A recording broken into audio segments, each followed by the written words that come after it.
Mahanadi serial prediction பார்க்குறதுக்கு முன்னாடி யாரெல்லாம் நம்ம சேனலுக்கு புதுசாக வந்து நீங்களும் நம்ம சேனலை சப்ஸ்கிரைப் பண்ணிக்கோங்க. காவேரி தன்னுடைய லவ்வை விஜய்கிட்ட சீக்கிரமாகவே சொல்லணும்னு யாரெல்லாம் நினைக்கிறீங்களோ இந்த வீடியோக்கு ஒரு லைக் போட்டுருங்க. இங்கே சாரதா சொன்னதெல்லாம் கேட்டுட்டு காவேரிக்கு விஜய் மேலே சின்னதாக பரிதாபம் ஏற்படுது. ஏன்னா ராகவனால தான் விஜய்க்கும் ஆக்சிடென்ட் இருக்குது, விஜயும் அவங்க ஒய்ஃபையும் இழந்திருக்காங்க. எல்லாமே நம்மளால தான் நடந்திருக்கு. நமக்கும் ராகவுக்கும் உள்ள பிரச்சனைகளை நடுவில் அவங்க மாட்டிக்கிட்டாங்க போலுக்கு அப்படின்னு சொல்லிட்டு இங்கே காவேரி விஜய்கிட்ட பரிதாபப்பட்டு மெசேஜ்லாம் பண்ணுறாங்க. உடனே விஜய்க்கு சந்தோஷமாக இருக்குது. காவேரி இப்படி பேசுனதை நினச்சி ஆறுதலாக பேசுனதெல்லாம் நினச்சி யோசித்து பார்த்து சந்தோஷப்பட்டுட்டு தூங்கிடுறாங்க. மறுநாள் காலையில் இங்கே காவேரி கோயிலுக்கு போகிறாங்க. அங்கே விஜய் காவேரி வருவான்னு சொல்லிட்டு குழந்தையோட வெயிட் பண்ணிக்கிட்டு இருக்காங்க. அப்போ காவேரி வந்துடுறாங்க. காவேரி விஜய் கிட்ட வந்துட்டு சாரிங்க அப்படின்னு சொல்கிறாங்க. எதுக்கு சாரி சொல்கிறீங்க அப்படின்னு கேட்கும்போது உடனே அம்மா சொன்னாங்கன்னு உங்களுக்கு மெசேஜ்லாம் பண்ணல, அதுக்காக தான் உங்ககிட்ட சாரி கேட்குறேன் அப்படின்னு சொல்லிட்டு சொல்கிறாங்க. அந்த ஆக்சிடென்ட் எதார்த்தமாக நடந்தது, அதுக்கு எதுக்குங்க நீங்கள் சாரி கேட்டுட்ருக்கீங்க அப்படின்னு சொல்லிட்டு இங்கே விஜய் கேட்குறாங்க. உடனே இல்லைங்க, அது எதார்த்தமாக நடந்ததுனாலும் அது என்ன அடிக்கணும்னு சொல்லி தானே நடந்த ஆக்சிடென்ட், அதில் இடையில நீங்கள் வந்து மாட்டிக்கிட்டீங்கல்ல பாவம், அதுக்காக நீங்கள் கம்ப்ளைண்ட் கொடுத்து அவனை 5 வருஷம் ஜெயிலில் தள்ளி விட்டுருக்கீங்க. அவன் அதை பழி தீர்க்கறதுக்காண்டி உங்கள் குழந்தைய வேறு கடத்திருக்கான். அது மட்டும் இல்லை, அந்த ஆக்சிடென்ட்டில் நீங்கள் உங்கள் ஒய்ஃபையும் இழந்திருக்கீங்க. இப்போ அம்மா இல்லாமல் அம்மா வருத்தப்படுறதுக்கு காரணமே நானும் ஆகிட்டேங்க, என்னை மன்னிச்சிடுங்க அப்படின்னு சொல்லிட்டு காவேரி சொல்கிறாங்க. உடனே விஜய் இருந்துக்கிட்டு இதுக்கெல்லாம் எதுக்குங்க மன்னிப்பு கேட்குறீங்க, அது ஒரு ஆக்சிடென்ட்டு, அதை எதுக்கு இப்படியெல்லாம் நீங்கள் சம்மந்தப்பட்டு நீங்கள் தான் காரணம்னு சொல்லிட்டு எதுக்கு கில்ட்டி ஆகணும், அப்படின்னா நீங்கள் வருத்தப்பட தேவையே இல்லை அப்படின்னு சொல்லிட்டு விஜய் சொல்கிறாங்க. உடனே காவேரி இருந்துட்டு நீங்கள் எவ்வளவு லவ் பண்ணீங்க உங்கள் ஒய்ஃபை, அப்படி இருக்கும்போது இந்த ஆக்சிடென்ட் நடந்ததுனால தானே நீங்கள் உங்கள் ஒய்ஃபை பிரிய வேண்டியதாகிடுச்சு, அதுக்கு நான் தானங்க காரணம் அப்படின்னு சொல்லிட்டு எங்கள் விஜய் கிட்ட மறுபடியும் காவேரி சொல்கிறாங்க. ஏங்க நீங்கள் காரணம் சொல்லாதீங்க, அது ஒரு ஆக்சிடென்ட், மறந்துடுறீங்களா, இதுக்கு மேலே இதை பற்றி பேச வேண்டாம் சரிங்களா, இப்போ கிளாஸ்க்கு போங்க அப்படின்னு சொல்லிட்டு விஜய் சாதாரணமாக சொல்கிறாங்க. உடனே காவேரி ஆனால் விஜய் திரும்பி பார்த்துட்டு அம்மு வா போகலான்னு சொல்லிட்டு அம்முவை கூப்பிட்டுட்டு போகிறாங்க. விஜய் காவேரி திரும்பி பார்த்துட்டு போகிறத பார்த்துட்டு விஜய்க்கு ரொம்ப சந்தோஷம் தாங்க முடியலை.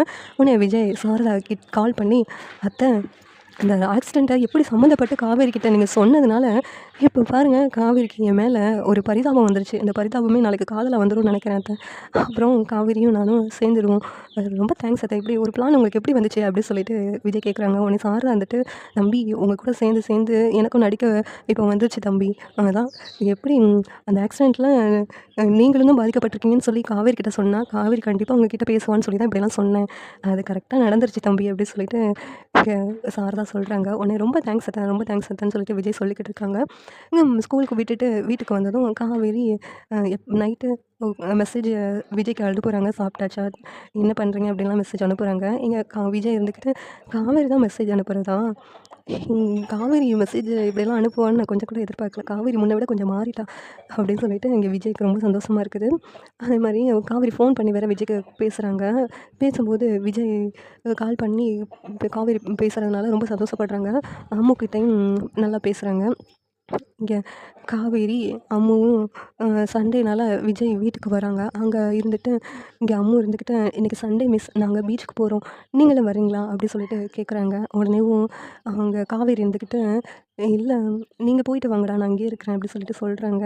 மிஸ் நீங்கள் வந்தீங்கன்னா ரொம்ப நல்லாயிருக்கும், அவங்க கூட சேர்ந்து நானும் என்ஜாய் பண்ணுவேன், அங்கே கடலில் அலையெல்லாம் வரும், நம்ம 2 பேரும் சேர்ந்து விளையாடலாம் செய்யலாம், அங்கே வீடு கட்டலாம், அந்த அலையில் நான் காலை நினச்சி விளையாடலாம், ரொம்ப ஜாலியாக இருக்கும் மிஸ் வாங்க அப்படி சொல்லிட்டு அந்த குழந்தை சொல்லுது.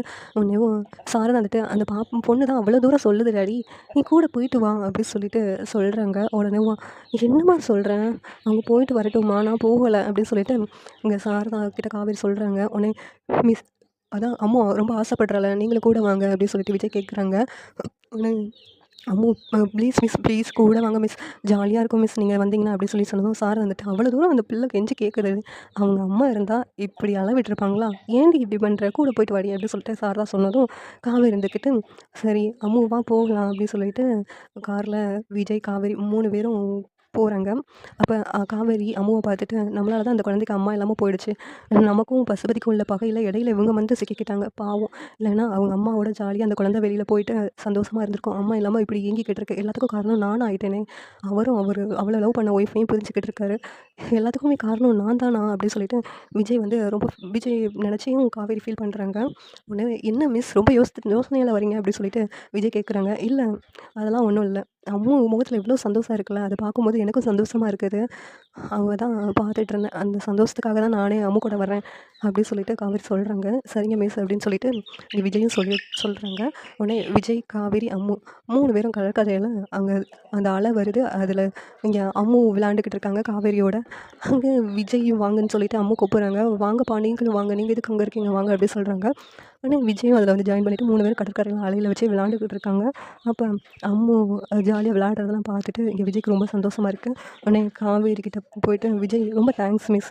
நீங்கள் காவேரி கூட இப்படி சந்தோஷமாக பேசி பழகுறதுனால தான் காவேரி அவங்க அம்மாவை பற்றி அவ்வளோவா என்கிட்ட கேட்க மாட்டேக்கா. எல்லாத்துக்குமே காரணம் நீங்கள் தான்" அப்படி சொல்லிட்டு இங்கே விஜய் சொன்னதும் காவேரி இருந்துக்கிட்டு, "உடனேவும் நீங்கள் உங்கள் ஒய்ஃபை என்னால் தானே பிரிஞ்சிருக்கீங்க. நான் நீங்கள் ஏற்கனவே அம்முக்கு ஒரு அம்மா இல்லைன்னு நினச்சிங்களே. நான் அம்முக்கு அம்மாவா உங்கள் கூட வர்றேன். எனக்கு உங்களை கல்யாணம் பண்ணுறதுக்கு சம்மதம்" அப்படின்னு சொல்லிட்டு காவேரி சொல்கிறாங்க. உடனே விஜய் இருந்துட்டு, "இல்லைங்க, இது வந்து கல்யாணங்கிறது சாதாரண விஷயம் கிடையாது. அம்முக்கு அம்மாவா இருக்கணும்னு சொல்லிட்டு நீங்கள் கல்யாணம் பண்ணுறதெல்லாம் உங்களுக்கு விருப்பம் இல்லாமல் நீங்கள் பண்ணுற மாதிரி. என் வாழ்க்கை உங்களால் தான் பாழா போயிடுச்சுன்ட்டு கில்ட்டினால இப்படியெல்லாம் பண்ணுறீங்க. இப்படி எடுக்கிற முடிவு சரியாக இருக்காது மிஸ். அதுவும் இல்லாமல் நீங்கள் கல்யாணம் ஆகாமல் இருக்கிறீங்க. அதுவும் இல்லாமல் கல்யாணம் வேணான்னு முடிவு பண்ணியிருந்தீங்க. ஏற்கனவே எங்கள் தாத்தா அவங்கக்கிட்ட கல்யாணத்தை பற்றி பேசும்போது என்ன கல்யாணத்தில் விருப்பம் இல்லைன்னு சொல்லிட்டு எங்கள் வீட்டில் வந்து திட்டிட்டு போனீங்க. அப்படி இருக்கும்போது இதை காரணமாக வச்சு நீங்கள் கல்யாணம் பண்ணுறது சரியாக வருமா மிஸ்? யோசிச்சுக்கோங்க" அப்படின்னு சொல்லிட்டு விஜய் சொல்கிறாங்க. "இல்லைங்க, நீங்கள் உங்கள் ஒய்ஃபு ஞாபகமாக தான் இருக்கிறீங்கன்னு எனக்கு புரியுது. ஆனால் அம்மாவுக்கு ஒரு அம்மா வேணும்ல. அதுக்காக நான் உங்களை கல்யாணம் பண்ணுறதுக்கு ரெடியாக இருக்கிறேன்" அப்படி சொல்லிட்டு காவேரி சொல்கிறாங்க. உடனே விஜய்க்கு ரொம்ப சந்தோஷமாக இருக்குது. "அத்தை, நீங்கள் சொன்ன ஒன்று எனக்கும் காவேரிக்கும் கல்யாணம் அளவுக்கு போயிடும் போலுக்க. ரொம்ப ஹாப்பியாக இருக்கு அத்தை. தேங்க்ஸ்" அப்படின்னு சொல்லிட்டு விஜய் மனசுக்குள்ளே சொல்கிறாங்க. உடனே அம்மு கிட்ட காவேரி, "அங்கே பாரு அம்மு, இனிமேல் நீ மிஸ்ஸுன்னு என்னை கூப்பிடாத, அம்மானே கூப்பிடு" அப்படி சொல்கிறாங்க. "அம்மாவா? அப்படியாப்பா? இவங்க தான் நம்ம அம்மாவா?" அப்படி சொல்லி கேட்குறாங்க. அம்மான்னு, "ஆமாடா, அம்மானே கூப்பிடு" அப்படி சொல்லிட்டு இங்கே விஜய் சொன்னதும் அம்மா இருந்துட்டு, "அம்மா அம்மா" அப்படி சொல்லிட்டு காவேரியை பார்த்து சொல்கிறாங்க. இங்கே விஜய், காவேரி, அம்மு 3 பேரும் சந்தோஷமாக இங்கே வீட்டுக்கு வந்துடுறாங்க. சாரதா கிட்ட காவேரியை விடுறதுக்காக வர்றாங்க. அங்கே வந்ததும் காவேரி சாரதா கிட்ட கொஞ்சம் பேசணும் அப்படிங்கிறாங்க. "என்னடி விஷயம்? என்ன பேசணும்?" அப்படி சொல்லிட்டு சாரதா கேட்கணும். "அன்னைக்கு நீ அவரை என்னை கல்யாணம் பண்ணிக்க சொன்னல, நான் சம்மதம் இல்லைன்னு சொன்னேன்லம்மா. இப்போ நான் அவரை கல்யாணம் பண்ணுறதுக்கு ரெடியாக இருக்கேன்" அப்படி சொல்லிட்டு சொன்னதும், "என்னடி திடீர்னு மாறிட்டேன்? அன்னைக்கு என்னமோ கல்யாணம் பண்ண மாட்டேன்னு சொன்னேன், இன்னைக்கு என்னமோ கல்யாணம் பண்ணுறேங்க. என்னடி ஆச்சு திடீர்னு உனக்கு?" அப்படி சொல்லிட்டு கேட்குறாங்க. உடனேவும், "இல்லைம்மா, அன்னைக்கு இருந்த சூழ்நிலையில் எனக்கு கல்யாணம் பண்ணுறதுக்கு விருப்பம் இல்லை. ஆனால் இப்போ இருக்கும்போது அவரை நான் கல்யாணம் பண்ணிக்கலான்னு தோணுது. ஏன்னா அவருக்கு நம்மளால தானே வாழ்க்கை பாழாக போயிருக்கு. அதனால் அவரை நான் கல்யாணம் பண்ணிக்கிறேன். அம்முக்கு ஒரு அம்மாவா இருக்கிறேன்" அப்படின்னு சொல்லிட்டு காவேரி சொல்கிறாங்க. உடனே சாரதாவுக்கு ரொம்ப சந்தோஷமாக இருக்குது. உடனே விஜய், "தம்பி, இதுக்கு உங்களுக்கு சம்மதமா?" அப்படி சொல்லிட்டு கேட்குறாங்க. "எனக்கு சம்மதம் தான் அத்தை" அப்படி சொல்லிட்டு விஜய் சொன்னதும், "என்னது அத்தையா?" அப்படி சொல்லிட்டு காவேரி கேட்குறாங்க. "ஆமாம், நீங்கள் என்னை கல்யாணம் பண்ணிக்கிட்டேன்னா இவங்க எனக்கு அத்தை தானே வேணும். அதனால தான் கூப்பிட்டேன்" அப்படி சொல்லிட்டு இங்கே விஜய் சொன்னதும், காவேரி, "அதுக்குள்ளே அட்வான்ஸாக போயிட்டீங்களா?" அப்படின்னு சொல்லி கேட்டுட்ருக்காங்க. இங்கே அம்மா இருந்துக்கிட்டு, "அப்போனா நான் எப்படி பாட்டி உங்களை கூப்பிடணும்?" அப்படி சொல்லிட்டு கேட்குறாங்க. "நீ எப்பவும் போலயே சாரதா பாட்டினே கூப்பிட்டாலே போதும்டா தங்கம். இப்போ நான் ரொம்ப சந்தோஷமாக இருக்கிறேன்" அப்படின்னு சொல்லிட்டு எங்கள் அம்மா சொல்கிறாங்க.